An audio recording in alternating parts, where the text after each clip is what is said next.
আহ, দাদা আপনার নামটা একটু বলেন। আমার নাম গোবিন্দ জর্দার। গোবিন্দ জর্দার। এই এলাকাটার নাম কি? এই এলাকার নাম কুটাখালীর বিল। কোটাখালীর বিল, এটা হ্যাঁ। কি ডুমুরিয়াতে? এটা ডুমুরিয়া থানা, কুটাখালীর বিল। আচ্ছা দাদা, আপনি আপনার এই জমিতে আপনি মাজরা পোকা দমনের জন্য কি ব্যবহার করছেন? আমি ফাট্টা কোম্পানির দস্তা বা ওষুধ, তারপরে ওই দানা ওই ব্যবহার করেছি। দানা কোনটা ব্যবহার করছেন? ওই ফাট্টা কোম্পানির দানা ব্যবহার করেছি। ফাটরা। ফাট্টা। আপনার এই জমিতে কতখানি জমিতে আপনি ফাটরা ব্যবহার করছেন? আমি 3 বিঘে জমিতে 4 কেজি ফাট্টা ব্যবহার করেছি।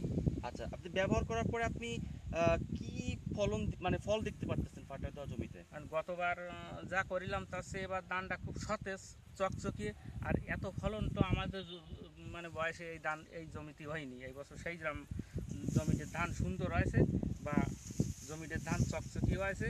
আচ্ছা, আপনি আপনি আপনি তো কখনো ফাটরা ব্যবহার করেন না, না? আমি ফাট্টা ব্যবহার এই করি। হচ্ছে আপনি প্রথম ফাটরা ব্যবহার করছেন। ব্যবহার করলাম। আচ্ছা, ফাটরা ব্যবহার করার পরে কি আপনার জমিতে কি আর কোনো মাজরা লাগছিল?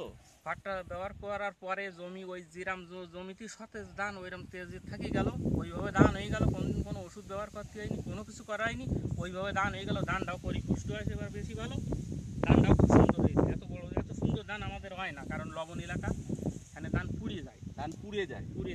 আচ্ছা, এইবার এই ফাট্টা দিয়ে এইবার ধানটা আর পুড়িনি, ধানটা খুব চকচকি হয়েছে। আর আমি তো দেখতেছি আপনার ধানটা একদম সমান তালে লম্বা হয়েছে, কোথাও কোনো উঁচু নিচু নাই। উঁচু নিচু নেই। আমার পাশের জায়গায় আমার ভাইপো দিনই সে ধান পুড়িয়ে গেছে, আর আমি দিছি এক জমি, আমারটা খুব সুন্দর হয়েছে, আমার ধানটাও ভালো পুষ্ট হয়েছে, চকচকি হয়েছে। আচ্ছা, আমি যখন এই বিলে ঢুকি তখন অনেকে যারা ফাটরা ব্যবহার করছে তারা আমাকে বলতেছিল, স্যার আপনি আসছেন কিন্তু অন্য অন্য কোম্পানির লোকেরা আপনাদের নাকি কি উল্টাপাল্টা বুঝাই গেছে। হ্যাঁ, বুঝাইছে, কিন্তু আমরা সেই যে একটু প্রথম মনে করলাম, তারপরে আমরা ব্যবহার করি